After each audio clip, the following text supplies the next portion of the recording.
Hi friends, welcome to Gayu Selva's lifestyle. இன்றைக்கி நம்ம எண்ணெய் கத்திரிக்காய் குழம்பு செய்ய போகிறோம். அதுக்கு என்னென்ன தேவைன்னு பார்த்துக்கலாம்.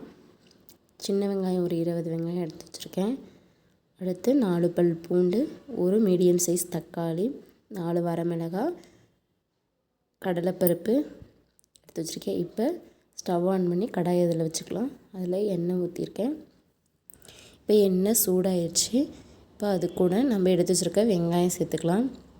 வெங்காயம் சேர்த்துட்டு கூடவே 4 பல் பூண்டும் சேர்த்துட்டு நல்லா கலந்து விட்டுருங்க.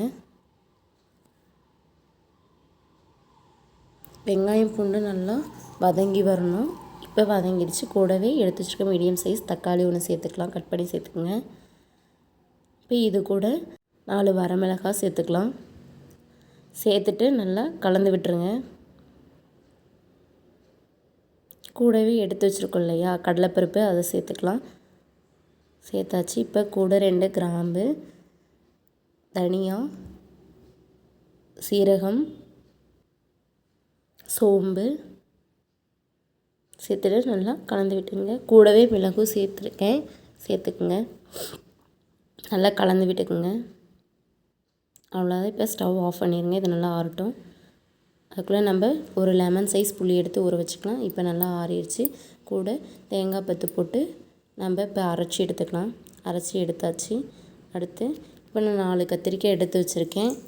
இதை நம்ம நீள் பாக்கில் நல்லா அரிஞ்சு எடுத்துக்கங்க. உள்ள புழு இந்த மாதிரி இருக்கா அப்படின்ட்டு நீங்கள் பார்த்து செக் பண்ணிக்கோங்க. இப்போ 4 கத்திரிக்காய் எடுத்து வச்சுருக்கேன். இப்போ ஸ்டவ் ஆன் பண்ணி இப்போ அந்த கடாயை வச்சிடலாம். வச்சுட்டு இல்லை எண்ணெய் நல்லெண்ணெய் சேர்த்துருக்கேன். நீங்களும் நல்லெண்ணெய் சேர்த்துக்குங்க. நல்லெண்ணெய் செஞ்சால் நல்லா டேஸ்ட்டாக இருக்கும். இப்போ எடுத்து வச்சுருக்க கத்திரிக்காய் 4 கத்திரிக்காயும் நான் இதுக்குள்ளே சேர்த்துக்கிட்டேன். சேர்த்துட்டு இதை எண்ணெயிலே நல்லா வெந்து வரணும். இப்போ நல்லா கிளறி விட்டுக்குங்க.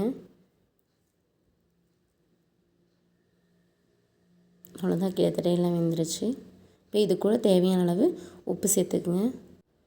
கலந்து விட்டுருங்க. இப்போ வரமிளகாய்த்தூள், குழம்பு மிளகாய்த்தூள், தனியாத்தூள், கரம் மசாலா தூள் எல்லாம் நல்லா சேர்த்து கலந்து விட்டுக்குங்க. மஞ்சத்தூள் குழம்பும் சேர்த்துக்குங்க. சேர்த்துட்டு நல்லா கலந்து விட்டுருங்க. பெருங்காயத்தூள் கொஞ்சம் சேர்த்துக்குங்க. இப்போ நம்ம அரைச்சி வச்சுருக்க அந்த வெங்காயம் தக்காளி பேஸ்ட்டு இதை நம்ம சேர்த்துக்கலாம். சேர்த்துட்டு நல்லா கலந்து விட்டுருங்க. இப்போ தேவையான அளவு தண்ணி ஊற்றிக்குங்க. உங்களுக்கு எவ்வளோ தண்ணி வேணுமோ அந்தளவுக்கு தண்ணி ஊற்றிக்குங்க. தண்ணி ஊற்றிட்டு நல்லா கலந்து விட்டுருங்க. அவ்வளோதான், நல்லா கலந்து விட்டாச்சு. இப்போ அது நல்லா கொதி வரட்டும். மேலே இந்த பபிள்ஸ் மாதிரி வரும், அந்த மாதிரி வரட்டும். இப்போ வர ஆரம்பிச்சிருச்சு. இப்போ இந்த சமயத்தில் புளி ஊற வச்சுருக்கு இல்லையா, அதை நம்ம கரைச்சி எடுத்துக்கலாம். இப்போ இதை அந்த குழம்புல ஊற்றிக்கலாம். ஊற்றியாச்சு. ஊற்றிட்டு நல்லா கலந்து விட்டுருங்க. இது நல்லா கொதி வரட்டும். அப்பப்போ நீங்கள் கரண்டி வச்சு கிளறி விட்டுட்டே இருங்க. இல்லை அப்படின்னா அடி பிடிச்சிக்கும். அவ்வளோதான், கலந்து விட்டாச்சு. இப்போ நல்லா கொதி வருது.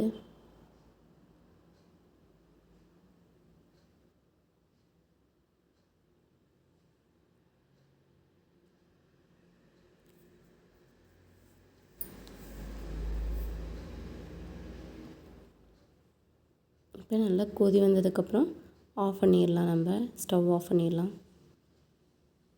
அவ்வளோதான், ஸ்டவ் ஆஃப் பண்ணியாச்சு.